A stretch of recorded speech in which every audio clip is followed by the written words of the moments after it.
নদীতে নামতে কি আর ভয় আছে, হায় ভোলা মন হে খেপা হে খেপি, বাঁকা নদী তুফান নামিছে। হে খেপা হে খেপি, বাঁকা নদী তুফান নামিছে।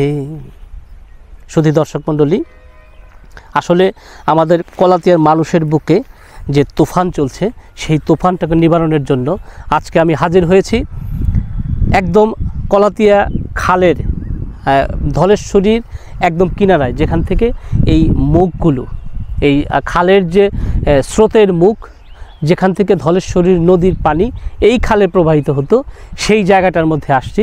সেই জায়গাটাকে জানানোর চেষ্টা করব আমরা। আশা করব আপন জানালার সাথে থেকে, পাশে থেকে আমাদের উৎসাহিত দিবেন।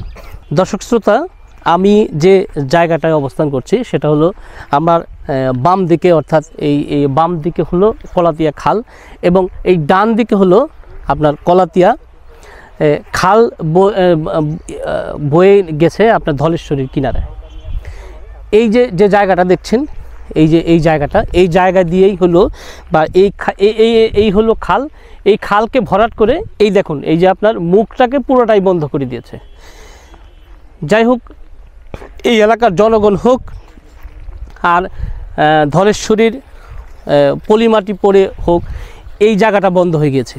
এই জায়গাটা বন্ধ হওয়ার কারণেই কিন্তু এই খালের যে পানির যে প্রবাহ, এই প্রবাহটা আসলে বন্ধ হয়ে গিয়েছে। এই জায়গাটাকে যদি এই খালের এই পাশটুকুন যদি খনন করা হয়, তাহলে ধলেশ্বরীর যে জোয়ার ভাটার যে পানি প্রবাহ, এই পানি প্রবাহ হবে এবং এই খালটা সচল হওয়ার মুহু সম্ভাবনা আছে। এই খালটা যেমন এই মুখটা বন্ধ করে দেওয়া হয়েছে, তদ্রূপ আমাদের ওই বুড়িগঙ্গার সাথে যে সংযোগ যে জায়গাটা, অর্থাৎ নিমতলি ব্রিজটার যে ইটা আছে আপনার, কি বলে, সুইচ গেটটা আছে, সেই সুইচ গেটটা যদি খুলে দেওয়া হয়, ওই গতিপথটা যদি সচল করা হয়, তাহলে সম্ভবত আমাদের এই যে আমাদের যে ভোগান্তি বা খালকে নিয়ে যে মানুষের যে ভাবনা, এই ভাবনাটা একটু সচলভাবে করতে পারবো বলে আমরা এই ভাবনাটার একদম শেকড়ে পানি দিতে পারবো বলে আমরা আশা করি। যে আস্তে আস্তে খালটা, এই অত্র এলাকার মানুষ বা এখানে রেকর্ড নামের যে কথাগুলো তারা বলছে বা আওড়াচ্ছে, তো এই জায়গাগুলোকে, এই মানুষগুলোকে যদি বোঝানো যায়, তাহলে কিন্তু আমরা এই খালটা রক্ষা করতে পারবো।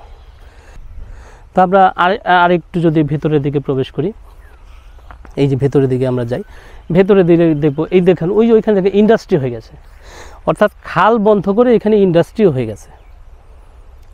এই জিনিসগুলো আপনার সরকারের আমলে আনতে হবে, আর সরকারের আমলে আনলেই আমরা এই খাল উদ্ধার করতে পারবো।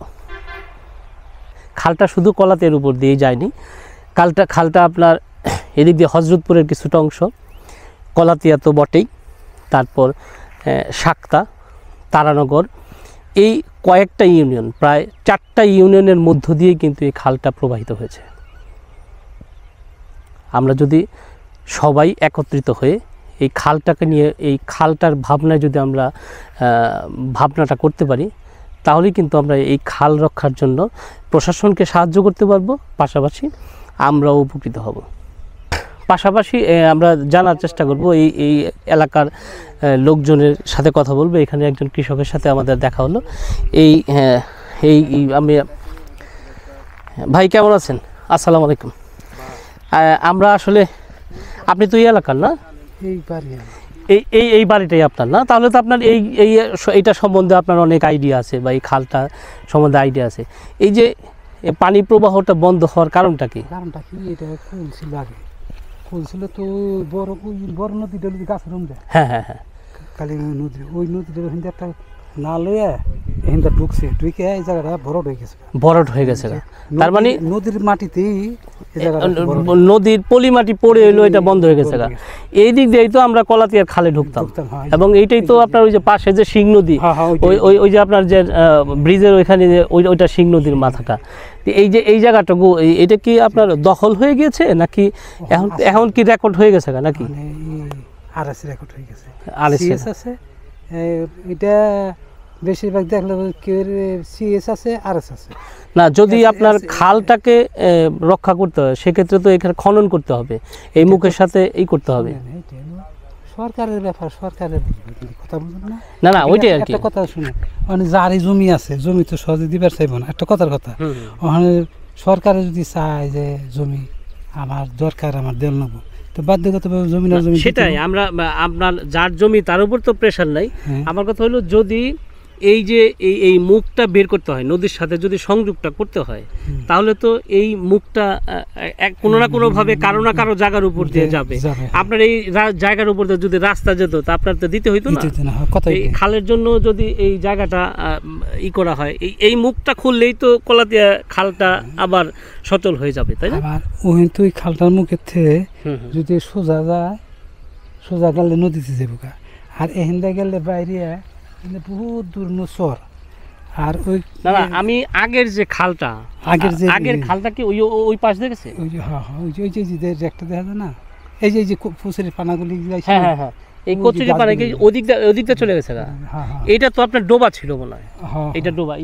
এই পাশ দিয়ে আপনার ওই যে ওই দিক সোজা চলে গেছে, তাই না? এইটাই তো নদী। তার মানে এইটা যদি এই পথটা যদি ঠিক করে দেওয়া হয় তাহলে সম্ভবত এই খালটা সচল হবে, তাই না?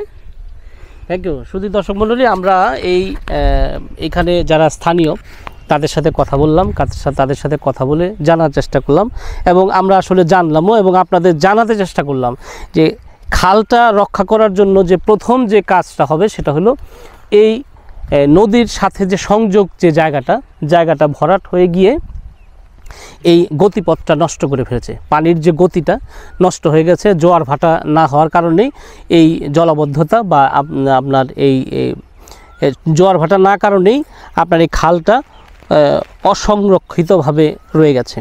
তো যদি আমি প্রশাসনের দৃষ্টি আকর্ষণ করব এবং আমাদের যারা কলাতিয়ার মানুষ আছে তাদের একত্রিত হয়ে যদি আমরা প্রশাসনের কাছে এই ব্যাপারটা তুলে ধরতে পারি তাহলেই কিন্তু আমরা খালকে রক্ষা করতে পারবো। তো দর্শক, আজকে এই পর্যন্তই। আমরা দেখানোর চেষ্টা করলাম, আমরা জানানোর চেষ্টা করলাম, আর আপনাদের জানানোর দায়িত্ব এই ভিডিওটা শেয়ার করে সবার মাঝে ছড়িয়ে দেওয়া এবং প্রশাসনের দ্বার পর্যন্ত যেন এই ভিডিওটা যায়, সেই লক্ষ্যেই আমি বা আপন জানালা কাজ করে যাচ্ছে। ইনশাল্লাহ আপন জানালার সাথে থাকবেন, পাশে থেকে উৎসাহ দিয়ে এই খাল রক্ষার যে আন্দোলন, এই আন্দোলনে সামিল হবেন। আজকে এই পর্যন্তই। পরবর্তী ভিডিও দেখার আমন্ত্রণ জানিয়ে আজকের মতো আমি বিদায় নিচ্ছি। সবাই ভালো থাকবেন, সুস্থ থাকবেন এবং নিরাপদে থাকবেন। শিকড়কে জানতে রে বন্ধু, খোলো আপন জানালা। শিকড়কে জানিতে রে বন্ধু।